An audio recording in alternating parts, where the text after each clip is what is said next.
entonces vamos a comenzar la grabación. Bueno, vamos a hablar entonces de la segunda parte del curso.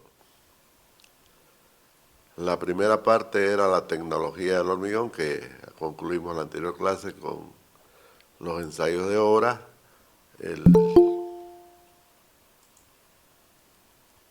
la dosificación y todo aquello que vimos hasta la clase anterior. Hoy vamos a hablar entonces de los conceptos estructurales para poder entrar ya al diseño de las piezas de hormigón armado, que es lo que corresponde en esta segunda parte. ¿Está bien? Entonces, vamos a organizar nuestro estudio. Ahora estoy en la pizarra, vamos a escribir. Acá vamos a poner un título que diga cálculo.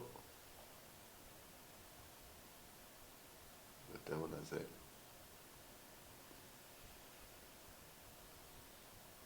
Bueno.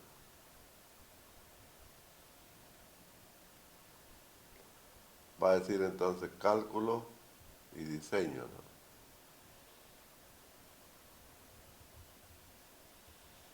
Y diseño de elementos de hormigón armado. De hormigón armado. ¿Cómo es? De H acá, ¿no?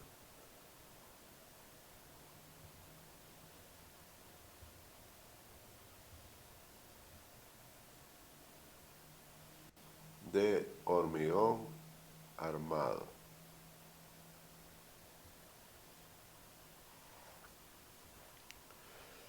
¿Qué vamos a ver entonces acá? Aquí vamos a ver los conceptos iniciales. ¿Qué es tensión? ¿Qué es deformación? ¿Qué son los desplazamientos? ¿Qué son las fuerzas? Conceptos iniciales. Nosotros sabemos que los edificios necesitan estructuras. Necesitan estructuras para poder sostenerse. De lo contrario, pues no se podría, ¿no es cierto?, construir un edificio. No se podría hacer, en realidad, no se podría hacer lo que nosotros hemos diseñado en los planos, en los papeles.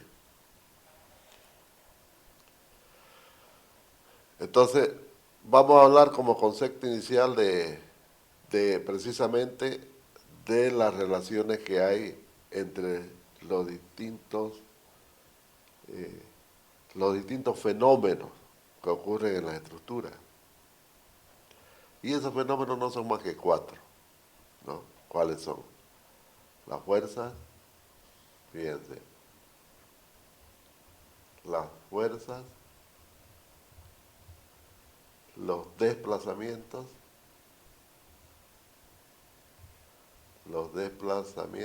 se me ha medido un poquito más arriba la Z, fuerza Z, los desplazamientos,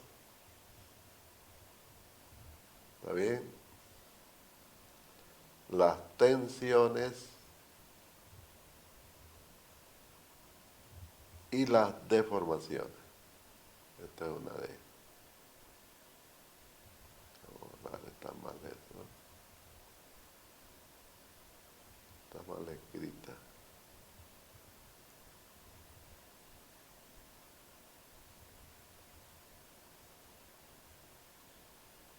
Las deformaciones.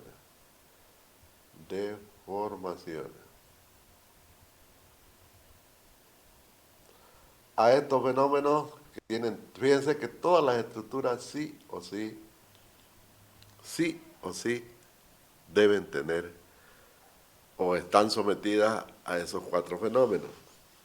Las fuerzas, bueno, las fuerzas son el peso de los elementos, el peso de las personas, el peso de los muebles, el viento, el sismo, ¿no? todo aquello que incide sobre el edificio. Y que obviamente el edificio tiene que sostenerse bajo cualquier estado de fuerza. Tiene que estar firme, tiene que estar, decimos, en equilibrio, en perfecto equilibrio. Yo estoy hablando de conceptos físicos, fuerza, equilibrio, ¿no? No debe, quiere decir que no debe colapsar, no debe caerse el edificio. Entonces tiene que estar en perfecto equilibrio. Lógicamente que cuando introducimos fuerza se provocan los desplazamientos. Así yo acá en un dibujito aquí al ladito. Vamos a ver. Tenemos, por decir, un edificio así.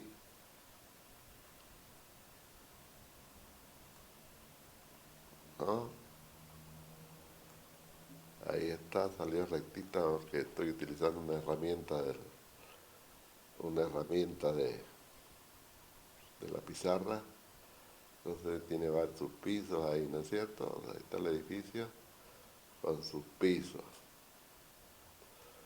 Entonces, si le aplicamos una fuerza, de donde venga la fuerza, este edificio se va a deformar. Fíjense, son muy pequeños los desplazamientos. Un desplazamiento va a ocurrir aquí, ¿no es cierto? Un desplazamiento acá, el asunto es que esto se va a tomar otra formita, así. Va a ir cambiando la forma. Pero vamos a decir de que es muy pequeño eso, ¿no? Yo estoy exagerando acá. Que va a cambiar de forma debido a la fuerza, ¿no?, externas al sistema de fuerzas. Quiere decir que estas fuerzas, de acá, al actuar sobre el edificio, provocan desplazamiento. ¿Está bien? Entonces este punto de acá se ha desplazado hacia acá, este punto de acá se ha desplazado hacia acá y en fin, ¿no? Se ha producido desplazamiento, decimos. Y el conjunto de desplazamiento ha producido cambio de forma, deformación. ¿Está bien? Entonces, las fuerzas provocan los desplazamientos y los desplazamientos generan el cambio de forma, las deformaciones. Pero también, al producirse el cambio de forma, el material, fíjense que el material por naturaleza se opone a deformarse, no quiere deformarse. Entonces decimos, entra en tensión. ¿Está bien? Entonces, como no quiere deformarse, se opone a la deformación. No quiero deformarme. Entonces el material se opone a deformarse. Es ahí donde internamente en el material aparece lo que nosotros denominamos la tensión. Quiere decir que el edificio entra, o el sistema estructural del edificio entra en tensión. Y siempre va a ser así. Y solamente esos 4 fenómenos van a ocurrir en cualquier edificio. Es así. ¿Está bien?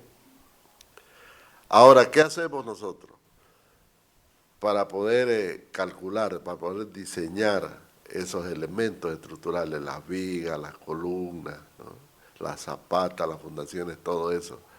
¿Cómo los calculamos? ¿Cómo los diseñamos? Conociendo estos elementos numéricamente: cuánto valen las fuerzas, cuánto valen los desplazamientos, cuánto valen las tensiones y cuánto valen las deformaciones. ¿Ves? Todo ya lo llevamos a números, de tal manera que podemos calcular ya cantidades de materiales para poder construir. La pregunta es cómo conseguimos esos números. Para eso están las normas, las normativas, las reglamentaciones. Por ejemplo, acá en Bolivia nosotros tenemos un reglamento de estructuras de hormigón armado. Entonces acudimos a ellos, a las normativas. Tenemos los libros, ¿no es cierto?, la bibliografía, la experiencia, los ensayos de laboratorio, tal como lo hemos visto, etcétera. Fíjense, ya las anteriores clases habíamos hablado de la resistencia característica. Fíjense que esa está medida en laboratorio, porque es ahí donde determinamos la resistencia real del hormigón. O sea, la oposición del hormigón a deformarse. O por último, la oposición del hormigón, en este caso, a fracturarse, ¿no es cierto? La oposición del hormigón a fisurarse, a quebrarse. Esas son las tensiones que medimos en laboratorio. Y esos valores los conocemos y además preparamos el hormigón para que no ocurran tensiones, ¿no es cierto?, que lo colapsen. Entonces, hay mucha relación en eso. Vamos a darle paso a su compañero. Ya está. ¿Está bien? Bueno, la diferencia ahora será que nosotros vamos a hacer el cálculo, vamos a hacer nuestro cálculo en lo que denominamos el régimen elástico. O sea, vamos a idealizar el hormigón como si fuera elástico. Ahorita les voy a explicar de mejor manera esos conceptos. Bueno, para terminar esto, a estos 4 fenómenos, fuerza, desplazamiento, tensión y deformación, normalmente nosotros les denominamos las grandezas mecánicas. ¿Está bien? Estas son las grandezas mecánicas. Grandezas mecánicas.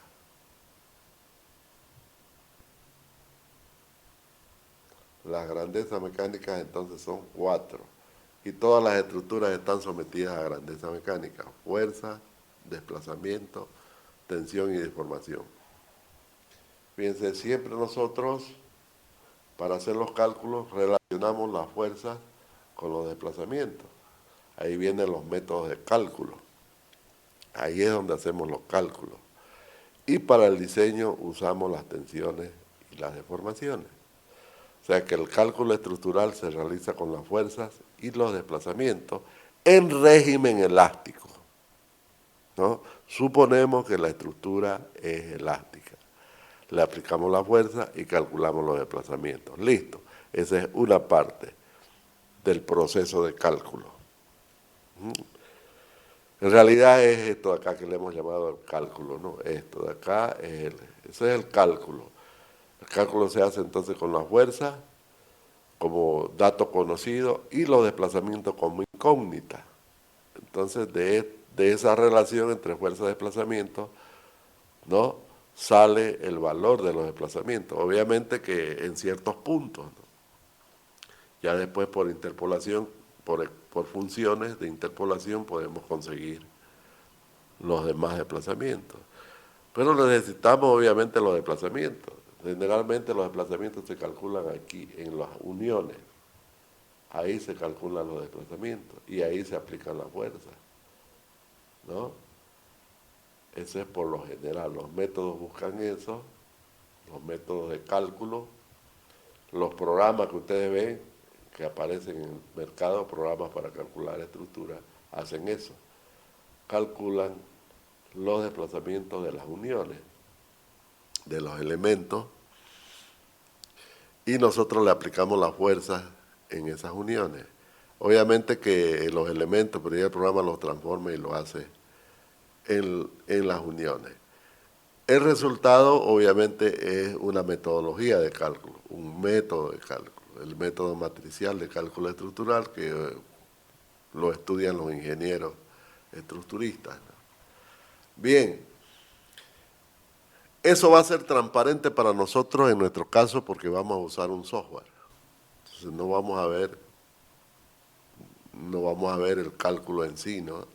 porque eso lo va a hacer el software, pero sí vamos a ver cómo obtener la fuerza, porque el software necesita la fuerza.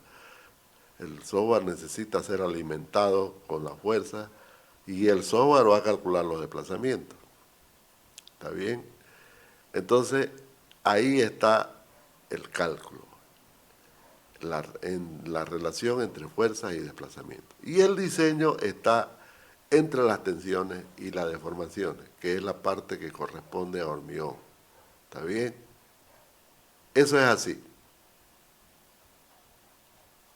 Bueno, vamos a ver entonces cómo es ese proceso de diseño, que es el que nos interesa en este curso de hormigón. Entonces, voy a aumentar aquí una pizarra. Aumentamos una y esta la deshabilitamos. Ahí estamos. Entonces, hemos visto nosotros que en el caso del hormigón, les voy a hacer aquí un gráfico, el gráfico que comúnmente utilizamos en laboratorio, ¿no? Vamos a suponer entonces que este eje de acá corresponde a la tensión. Le vamos a llamar con esa letra Y, y este otro eje a la deformación le vamos a indicar con esa otra letra griega. Entonces, ocurre que en el laboratorio vamos a ver que el hormigón, ¿no?, tiene una curva tensión-deformación, ya estamos hablando de la grandeza mecánica, ¿no? Tiene una curva tensión-deformación más o menos así.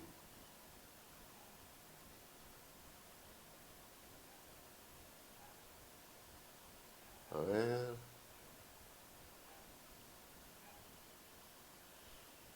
Me salió un poquito.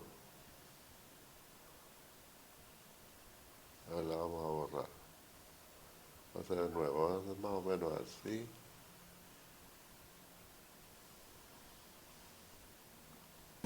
Ingeniero, Diga. todavía se ve la pantalla anterior. Ahora, no es que recién estoy dibujando. ¿Se ve ahora? ¿Se ve, no? Ahora sí. Sí, ahora sí. Está lerdísimo, le aviso al internet. Desde ayer está lerdo. Entonces, más o menos así va a ser la curva. ¿Ves? Hasta que entra en rotura. Bien. Más o menos así es la curva. Es decir, vamos metiendo las tensiones y se van provocando las deformaciones, pero no es de forma lineal, no es una recta, ¿no? No es una recta como en el caso del material elástico. En realidad es una curva así, aproximadamente así, ¿no? Entonces, ¿qué hacemos nosotros para hacer los cálculos? Tenemos que asumir cierta consideración elástica, o sea que vamos a calcular en una región tal que consideramos el hormigón como elástico, en una zona así como esta. Eso es. Se considera entonces que esta zona es elástica y todo lo demás es plástico. Entonces, siempre vamos a trabajar en el hormigón en esta zona. Ahí se hace el diseño. Pero, ¿qué ocurre? Hay dos cálculos, hay dos métodos de cálculo. Ahí le decía los métodos mejor dicho, de diseño. Método de diseño, ¿no? Métodos de diseño.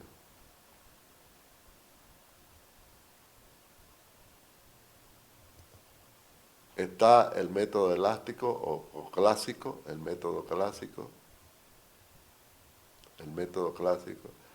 y el método de estados límites últimos. Estados límites.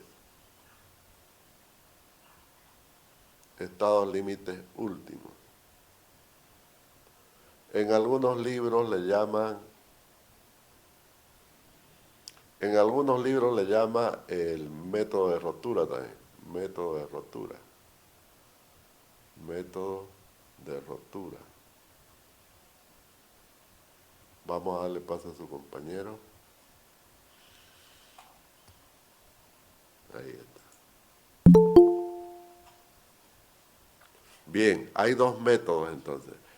Que el método clásico considera que la estructura es netamente elástica y siempre se comporta como elástica. Eso es. Por lo tanto, su diseño es en esta zona roja. Ahí es. Nosotros le llamamos zona elástica. ¿Está bien? Entonces, en la zona elástica, el método clásico funciona para todo, tanto para el diseño como para el cálculo. Sin embargo, el método de estado límite se va más allá. Utiliza esta zona de acá. Vamos a pintarla con otro color para diferenciarla. El método de rotura utiliza esta zona de acá. ¿Está bien? Toda esta zona utiliza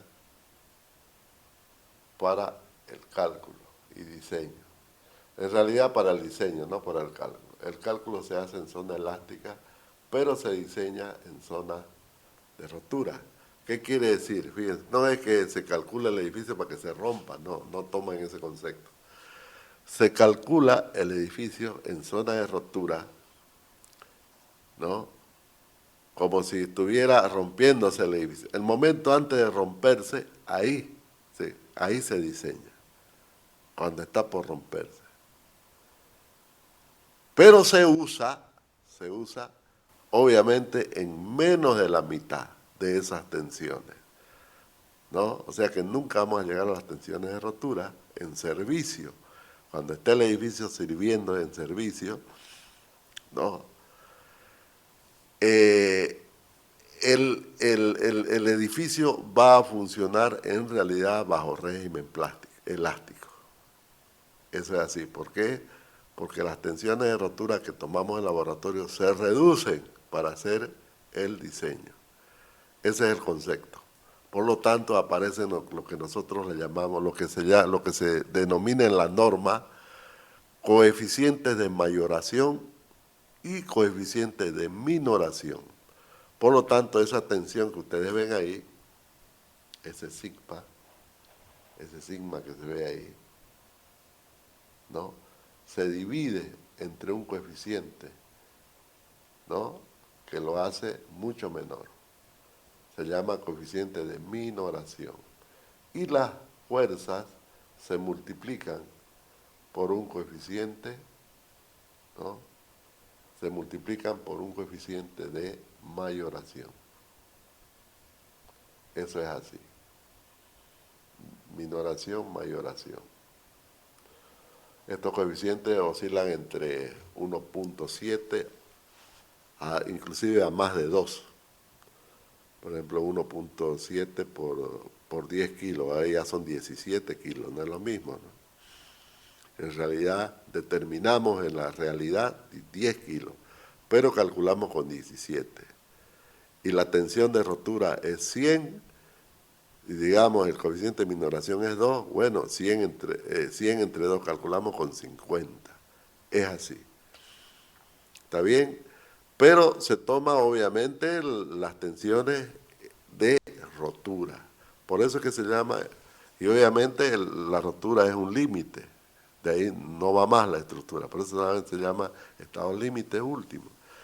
Entonces, tomamos las tensiones de rotura y las minoramos, las hacemos más pequeñas para hacer el diseño. Tomamos las fuerzas reales y las mayoramos, para calcular la estructura. ¿Está bien? Así funciona el método que vamos a usar en este curso, que es precisamente el método de estados límites últimos, que es el que utilizan absolutamente todos los software que ustedes van a ver en el mercado, ¿no? Y que además la norma exige que sea así. La norma de diseño de hormigón armado. Tiene que usarse el estado límite último. No voy a meterme más en teoría porque se van a emborrachar ya con todas las fórmulas que aparecen, las consideraciones y todo, ¿no? Eso lo vamos a dejar a los ingenieros. Vamos a hacer un curso práctico para arquitectos. Y precisamente para que ustedes diseñen, calculen sus obras pequeñas, ¿no? Que es el objetivo del curso, y además conocen el funcionamiento del hormigón armado. Eso es. Bien, ya hemos estudiado el hormigón en masa. Ya hemos estudiado el hormigón en masa. Sabemos cómo se prepara en obra y sabemos cómo lo vamos a vaciar. Sabemos que hay que vibrarlo, etcétera, etcétera. Que hay que calcular una dosificación y todo lo demás que hemos visto. Ya lo sabemos eso. Ahora vamos a hablar de las armaduras. Se dice hormigón armado, ¿no? O también se dice concreto reforzado. Y esos son nombres sangos. En otras normas aparecen así, ¿no? Vamos a darle paso a su compañero. El concreto reforzado, el hormigón armado. Entonces, vamos a hablar ahora del acero. Es lógico que se necesita acero para poder armar el hormigón. ¿Se puede con otros elementos? Claro que se puede. Existe esa posibilidad y hay muchos estudios, ¿no? Inclusive ahora con la tecnología, la ingeniería, más que todo la tecnología, ¿no? Que se aplica a las estructuras. Esa es otra cosa, vamos a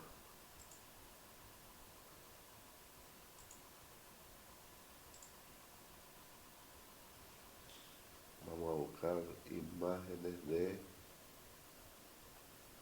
hormigón.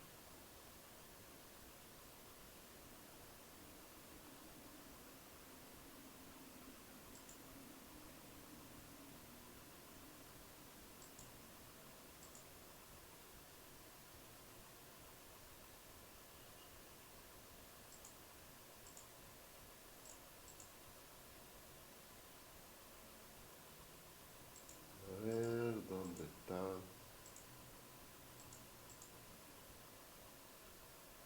Aquí están los armados. Eso es.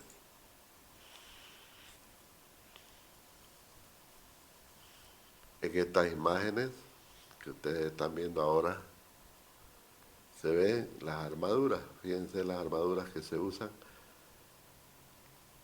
Se puede ver que los aceros son barras, ¿no? Son barras que en el mercado vienen de 12 metros. 12 metros tienen las barras que ven ahí. Son barras corrugadas, fíjense. Son barras de acero redondos y corrugadas. Tienen una estría en la superficie. Como se puede ver en la imagen, tienen unas estrías en la superficie. Y vienen de diversos diámetros. Todos los diámetros son comerciales, ya están estandarizados. O sea que tenemos que calcular con los diámetros que están estandarizados. Y esos son los que vamos a comprar, ¿no es cierto? Porque eso es lo que tenemos en el mercado. Eso es así.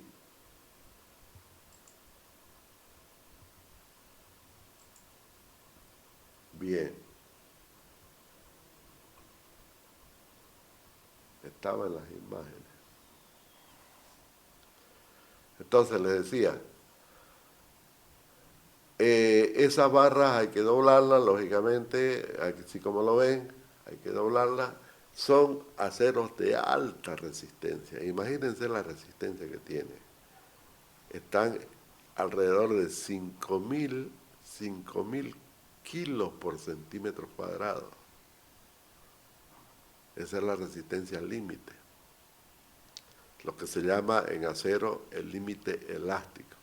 Bueno, podemos considerar el acero como elástico, es mucho más elástico que el hormigón, ¿no es cierto?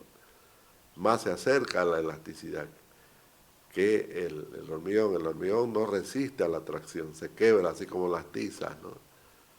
Así como cualquier material, como ladrillo igual, ¿no? Ladrillo lo podemos tensionar y bueno, se va a romper, pero en forma así como un cristal, ¿no? Así se rompe el hormigón. En cambio el acero no, el acero se estira más o menos como el chicle y se va estirando hasta que se rompe. Y es otra cosa, ¿no? Eso es elástico. Les hago más o menos eso porque sabemos cómo se rompe un chicle, ¿no? Entonces, las barras son de alta resistencia, no es cualquier acero. Por eso se denomina acero de construcción de alta resistencia. Y lo que tenemos que comprar es precisamente el acero corrugado, porque hay acero liso. Fíjense, hay acero liso, ¿no? Igual barras parecidos los diámetros, pero ese no es el que se usa.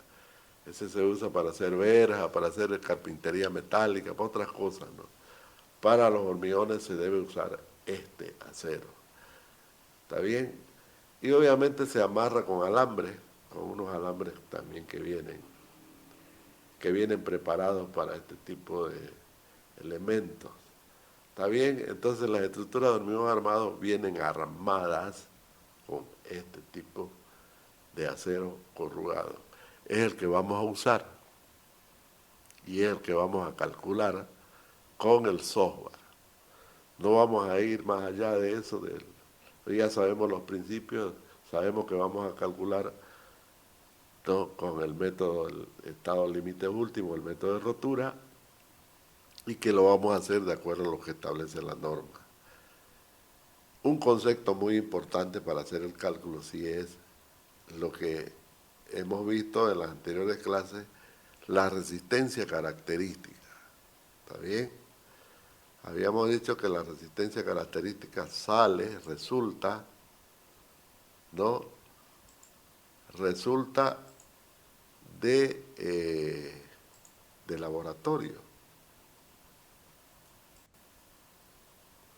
Aquí voy a mostrarle el concepto generalizado, ¿no?, de lo que es, o sea, el concepto que está en los libros, en otras palabras, de lo que es la resistencia característica.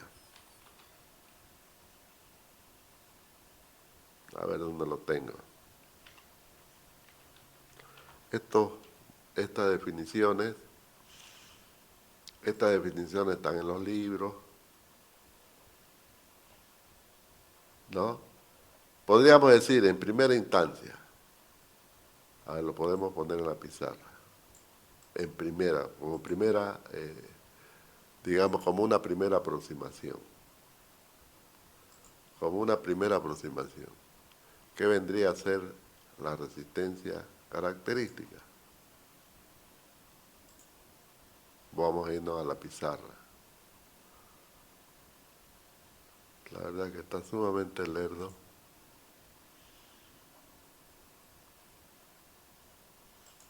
Todavía no ha llegado a la pizarra y ya yo le di. Ya hace rato que mostré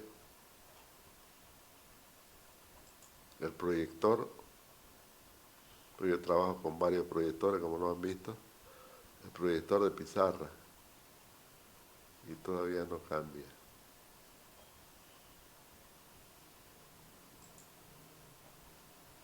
Hola, ¿me escuchan?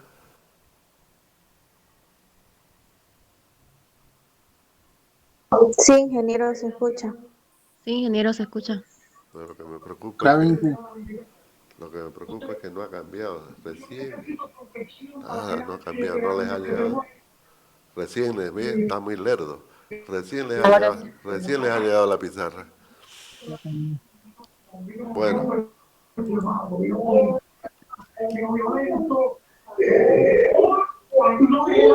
qué no cierra el micrófono? Hay alguien que está el micrófono abierto.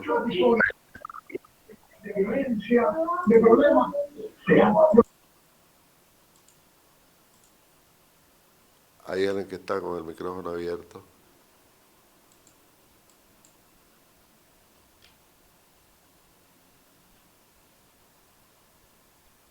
Ya. Entonces, si no lo puedo, no lo voy a escribir porque está muy largo. La resistencia característica, eso sí, vamos a poner FCK, ¿no es cierto? Así como lo conocemos, así se coloca en los planos también, ¿no? La resistencia característica se indica en los planos, aquí lo voy a poner arribita, como, y con rojo se lo voy a poner, vamos a ponerlo con rojo aquí, FCK, F sub CK, ¿no? Esto, así se indica, ¿no? La resistencia característica en el plano, en el proyecto. Ese es un dato que vamos a meter al software. O sea, nosotros determinamos esa resistencia característica. ¿Qué es esa resistencia? ¿Cómo se define? La vamos a definir como el valor que se adapta para la resistencia a compresión en los cálculos del proyecto, ¿no? Y está asociada a un nivel de confianza del 95%. Quiere decir, ¿por qué decimos con nivel de confianza del 95%? Porque el 95% de las probetas, ya lo dijimos, ¿no?, en el ensayo de compresión, el 95% de las probetas a 28 días deben romper a una resistencia media, ¿no?, igual o mayor. Así es. Fíjense que en la dosificación nosotros calculamos la resistencia media a partir del FCK, si se acuerdan bien, ¿no es cierto? A partir del FCK calculamos la resistencia media. Y en laboratorio, a los 28 días que llevamos las probetas, después de vaciar, a los 28 días, esas probetas, el 95% de esas probetas, tienen que romper a un valor igual o mayor al FCM. ¿Está bien? Ese es el nivel de confianza, que el 95% de esas probetas rompan. Por eso dice la definición, es el valor que se adapta para la resistencia a compresión en los cálculos del proyecto y está asociada a un nivel de confianza del 95%. Esa, le decía, es una definición a priori. Es así. ¿Está bien? Entonces, ese valor siempre lo vamos a leer en los planos, porque nosotros decidimos, como calculistas, nosotros decidimos calcular. Pero, ¿qué valor vamos a poner en los planos como calculistas? ¿Qué valor vamos a poner en los planos? Ese depende de la importancia de la obra y también depende de con qué vamos a hacer la obra, con qué tecnología. ¿Está bien? En estas obras pequeñas nunca vamos a pasar los 210. Va a ser 210 como máximo. ¿Está bien? Y 150 como mínimo. Entonces, ¿cuál es mi recomendación? Es que ustedes no coloquen, por ejemplo, 180, no más de eso. Pueden colocar 150. Mientras más bajo pongan, más fierro van a tener. Mientras más alto le pongan, menos fierro van a tener. Pero como son obras pequeñas, estas resistencias características, por eso se dicen características, dependen las características de la obra y todo aquello, ¿no? Obras pequeñas, digamos, desde el punto de vista estructural, de poca importancia desde el punto de vista estructural, porque no estamos hablando de una torre, no estamos hablando de un puente, ¿no es cierto?, donde ahí se necesitan altas resistencias del hormigón, pero también se necesita tecnología para poder construir esos hormigones. Aquí estamos usando solamente nuestras hormigoneritas, ¿no es cierto?, las hormigoneras, y por último estamos haciendo calculitos ahí en la obra, manuales, sencillos, fáciles, ¿no? Vamos a mostrar, a ver, dónde está la dosificación que hicimos en la anterior clase. Voy a buscar.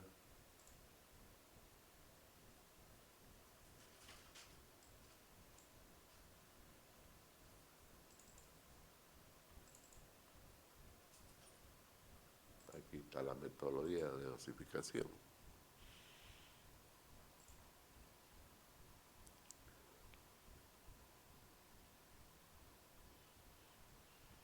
está la metodología de clasificación, solo que está tardando mucho el internet.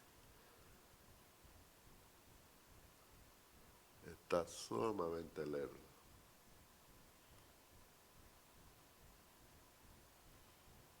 ¿Qué le vamos a hacer?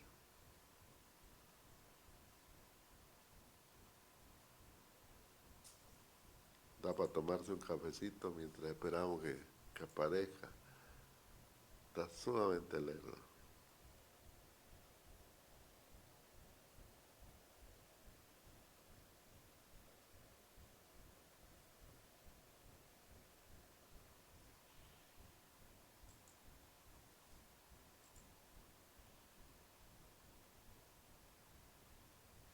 Ahora sí. Recién se vio, ¿no es cierto? Fíjense, aquí aparece el FCK que habíamos tomado para el ejemplo de 210. 210 kilos por centímetro cuadrado, ¿no? Quiere decir que estamos con un nivel de confianza para la rotura de 335 kilos por centímetro cuadrado. Estamos esperando que rompan la probeta ese valor o mayor a ese valor. ¿Ve? Y este es un valor tope, ¿no? Es un valor bastante alto para una estructura sencilla, ¿no?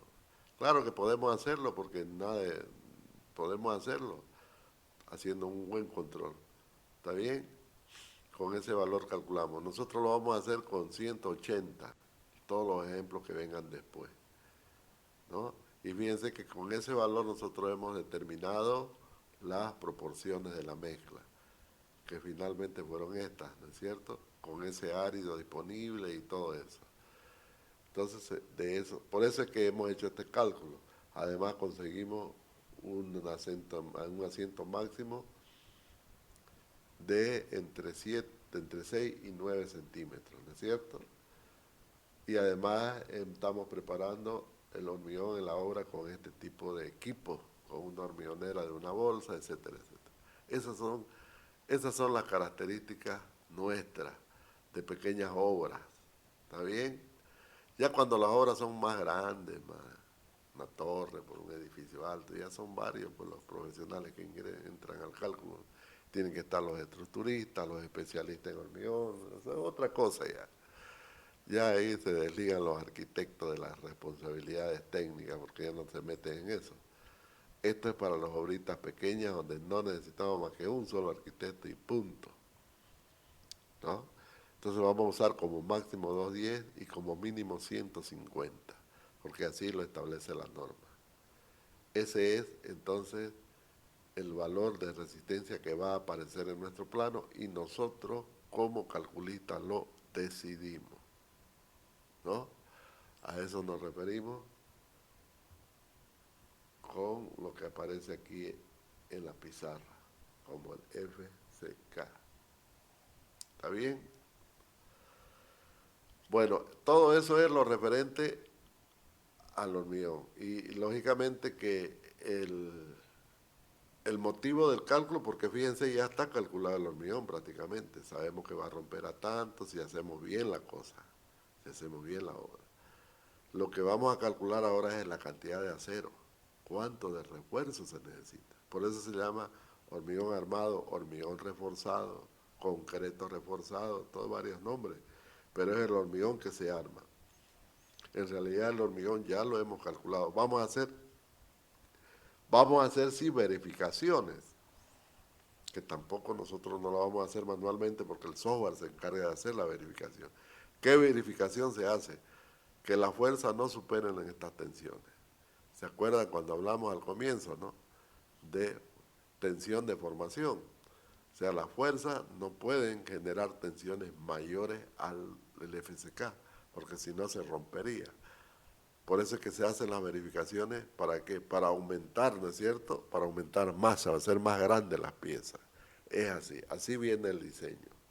En realidad el diseño a mano, a pulso, como decimos normalmente, hecho a mano con calculadora nomás, sin programa, es un cálculo matemático, ¿no? Numérico de verificación.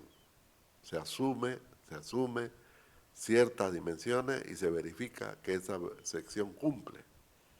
Eso es. Ese en sí es el cálculo, el diseño, perdón, ¿no?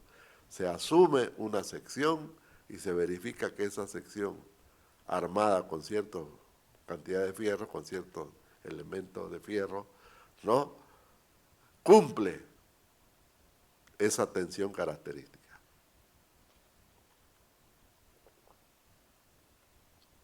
Ese es el cálculo. Inclusive en las fórmulas de cálculo, el FSK entra con sus coeficientes de minoración, porque no se olviden lo que habíamos comentado al comienzo o antes, es que el cálculo se lo realiza en rotura, en estado límite último. Entonces se supone que este FSK va a llevar este valor real de FSK, por ejemplo este 210 que estamos mostrando ahora, este 210 que estamos mostrando, a ver si llega, ese 210 que se ve ahí en la pizarra, se supone que ese 210 es el valor que lleva a la rotura, ¿no?, al hormigón. Fíjense, todavía hay un pequeño nivel de confianza, porque en realidad el valor de rotura está más allá de este valor. Este valor todavía se disminuye, o sea, se divide en un coeficiente de minoración para efecto de cálculo. Se divide entre 1.65 para las vigas y para las columnas se divide en otro valor todavía más grande, se divide en 1.7, 1.8, depende del tipo de columna. Entonces fíjense de que este es el dato de partida para el cálculo. Y las cargas, las acciones se aumentan, se mayoran. Entonces, eso es cuando hacemos los cálculos de forma manual, como dije, no con calculadora, ¿no? Pero como lo vamos a hacer con programa, con software, eso no lo vamos a ver. Nosotros directamente metemos el FSK y metemos las cargas reales como son. Ya internamente el software hace los cálculos con los coeficientes de minoración y los coeficientes de mayoración de acuerdo a la norma que le indiquemos. ¿Está bien? Porque hay una norma que cumplir, eso es así. Entonces, vamos a hablar entonces de la fuerza. Ya sabemos el dato de la tensión característica que vamos a introducir para el hormigón, ¿no? Y ahora vamos a hablar de las fuerzas. ¿Cómo vamos a obtener la fuerza?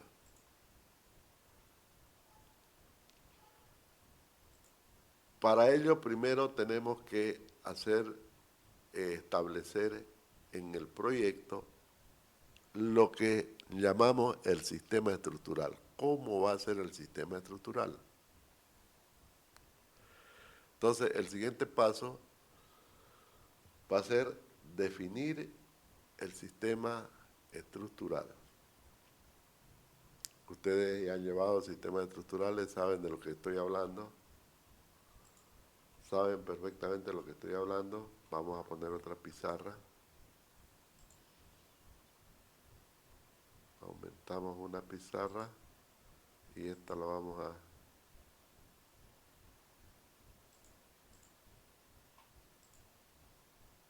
ocultar. Entonces vamos a hablar de el sistema estructural.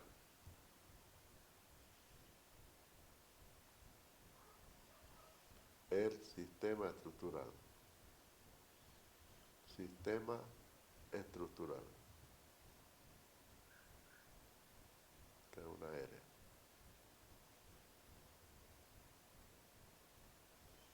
Sistema estructural. ¿Qué es el sistema estructural? El sistema estructural, ya los que han llevado conmigo esa materia, saben que es, digámoslo entre comillas, el entre comillas, vamos a poner esqueleto del edificio, ¿no? Así como por analogía, esqueleto, por analogía al cuerpo humano, a los cuerpos de los animales que llevan los huesos, ¿no? Son los huesos, todo el sistema óseo es el que permite que nosotros podamos caminar, porque sin eso no podríamos, seríamos como los caracoles, ¿no? Entonces, es el esqueleto del edificio del sistema. Entonces, ese esqueleto se hace con hormigón armado, en este caso. Entonces, diremos que el sistema estructural es el conjunto de elementos estructurales que forman una estructura. Pues está condicionada esa definición, ¿no? El conjunto de elementos estructurales que forman el sistema estructural. Que el sistema, la palabra sistema significa conjunto de elementos. Eso es sistema, es un conjunto de elementos. Pero en este caso, un sistema estructural, bueno, ese conjunto de elementos están relacionados entre sí, ¿para qué? Para sostener el edificio, para sostener la estructura. ¿Está bien? Entonces, el sistema estructural tiene por finalidad sostener la estructura, sostener todas las fuerzas que le vienen, ¿no es cierto? Que estar en equilibrio, en perfecto equilibrio, no romperse. Ese es. Tenemos que definirlo, sea cual sea la estructura, sí o sí, lo primero que hay que hacer es definir el sistema estructural. Y el sistema estructural que nosotros definimos es ideal, así se dice. Es un sistema estructural ideal. ¿Qué quiere decir ideal? Que está compuesto por elementos estandarizados. Por ejemplo, el elemento viga. Siempre las vigas son horizontales, no son verticales, ¿no? El elemento viga, ahí está un elemento horizontal, es un elemento viga, así, ¿no? Con sus apoyitos ahí, una viga continua, ¿no? Así lo idealizamos, eso se llama idealizar, ¿no? Los apoyos los colocamos así, en realidad esos apoyos representan columnas, esos apoyos van a ser las columnas. Pero así las idealizamos, así las dibujamos, así las representamos. Además, la viga tiene una altura y tiene una base. Fíjense cómo la representamos con una línea. ¿No es cierto? Es así. ¿Por qué? Porque son elementos donde la longitud es más importante que la sección. Entonces, cuando hablamos de desplazamiento, por ejemplo, esta viga,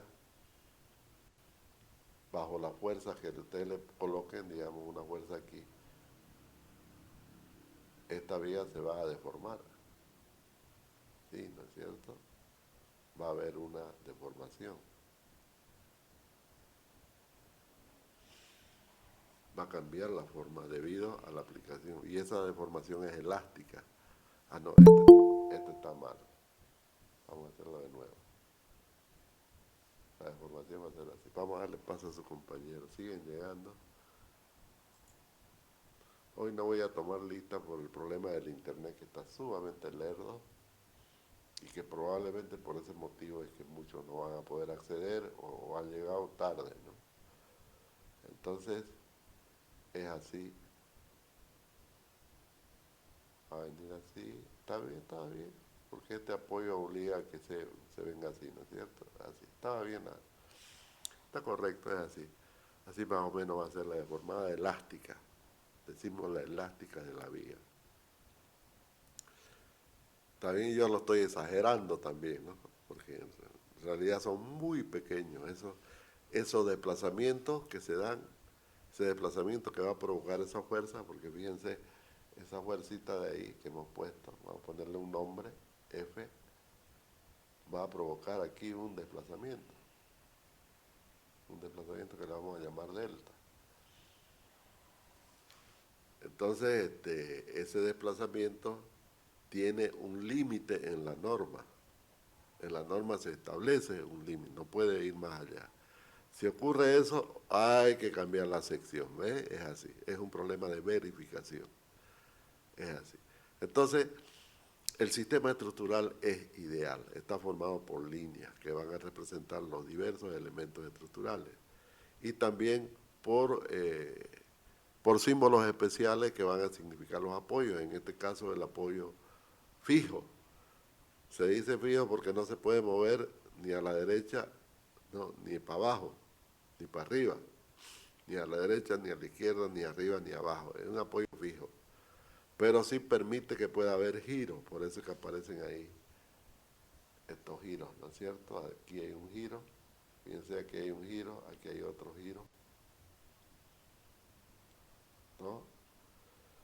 En cambio el empotramiento, voy a cambiarle de color, el empotramiento que casi no lo usamos nosotros, el empotramiento perfecto, digo, ¿no?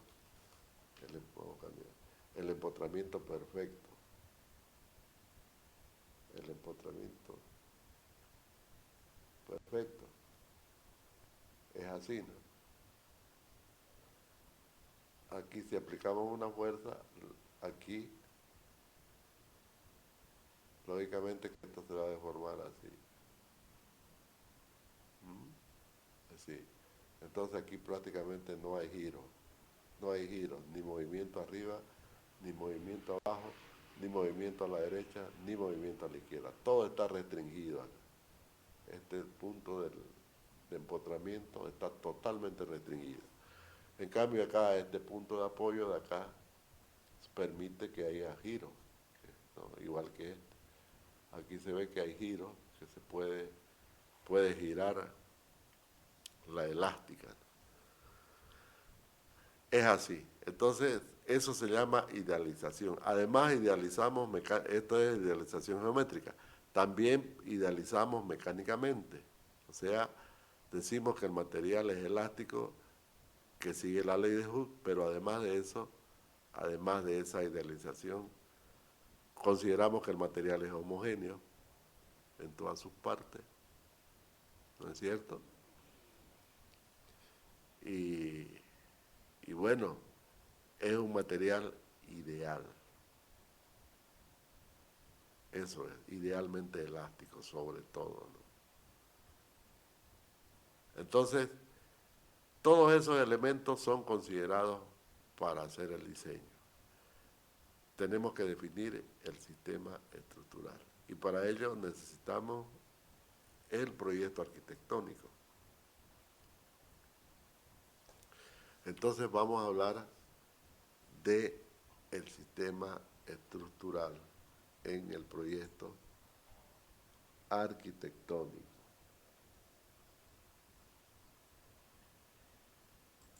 Para eso nos vamos a ir al Excel y yo les voy a mostrar un proyecto arquitectónico. Está muy lerdo el sistema, pero no queda otra que aguantar.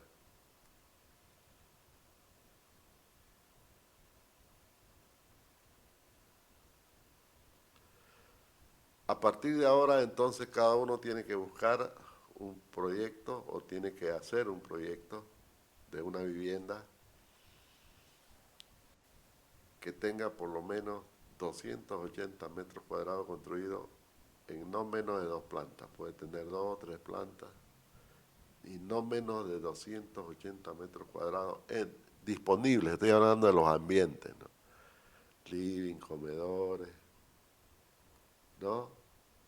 Todo aquello que tiene que ver con los ambientes disponibles.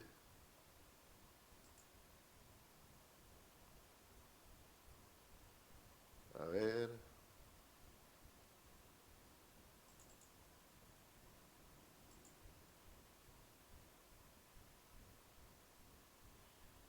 Vamos a buscar un proyecto que lo tenemos en